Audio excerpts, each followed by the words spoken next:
Magkano kaya ang isang helicopter ride sa Pilipinas?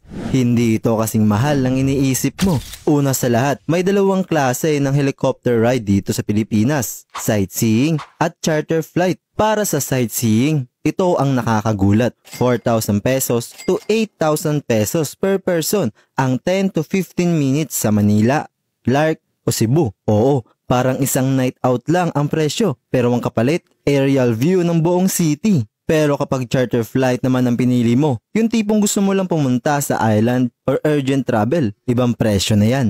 Ang small private helicopter ay naglalaro sa 60,000 pesos to 120,000 pesos per hour. Depende sa ruta at laki ng aircraft. At ang pinakamasakit, hindi kasama dyan ang landing fees, fuel surcharge at waiting time. Kaya kapag nagpabook ka ng round trip, umaabot yan minsan sa 200,000 pesos to 300,000 pesos. Pero bakit nga ba may mga taong naghe-helipad? Simple lang, mabilis, maangas at convenience. Isipin mo, habang lahat ay traffic ay ikaw ay nasa ulap, diretsong landing sa resort o building na pupuntahan mo. Ikaw, naka-experience ka na ba sumakay sa helicopter? Paki-comment mo naman at paki-follow na rin ako kung gusto mo pa ng mga ganitong content.